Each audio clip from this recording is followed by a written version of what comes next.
Yesterday, another basketball stories na naman ang pagkikwentuhan natin. At ngayon nga ang balitang pagkuha ng Los Angeles Lakers kay Lauri Markkanen. At ang balitang sinasayang na nga daw ng Golden State Warriors si Jonathan Kuminga.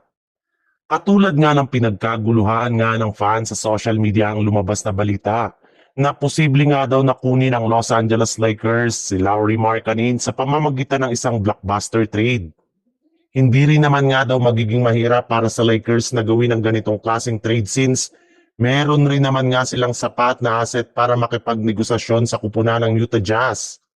Napakalaki rin naman nga daw ng potensyal ni Lauri Markkanen bilang isang big man na maaaring nilang ipalit sa pwesto ni LeBron James kapag tuluyan na itong nagretiro sa NBA sa mga susunod na taon. May lumabas na rin naman ng balita ngayong araw na mismo ang Jazz na nga ang nagsabi na open na nga daw ang kanilang front office na i-trade ngayong season si Lauri Markkanen. Kaya pagkakataon nga ito ng Lakers para makuha siya sa darating na trade deadline. Maaari nga daw gamitin dito ng Lakers ang kanilang mga players na sina Rui Hachimura, Dalton Knecht, Jared Vanderbilt, Gabe Vincent at isang first round pick. Sa ibang balita naman, dahil nga sa patuloy na hindi pagpapalaro ng Golden State Warriors kay Jonathan Kuminga sa kanilang mga nakalipas na laban, ay nagmistula na nga na hindi na talaga siya parte pa ng kanilang lineup ngayong season. Imposible rin naman nga sa isang simpleng back injury ay hindi siya paglalaruin ng Warriors na mahigit sa 10 laro.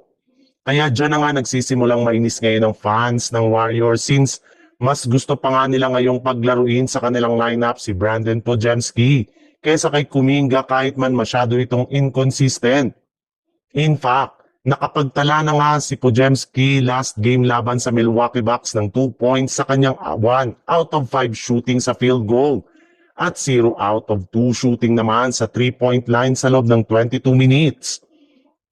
Kahit man nga ganyan nakasama ang kanyang performance ay pinapaboran pa rin nga siya ng Warriors, di kagaya kay Kuminga na tuluyan ang nawala sa kanilang rotation at hindi na nila pinapaglaro pa sa kanilang mga nakalipas na laban. Kaya mukhang buo na talaga ang loob ngayon ng front office ng Warriors sa tanggalin na si Kuminga sa isang trade habang pananatilihin rin naman nga nila sa kanilang lineup si Podziemski kahit pareho man silang napaka-inconsistent.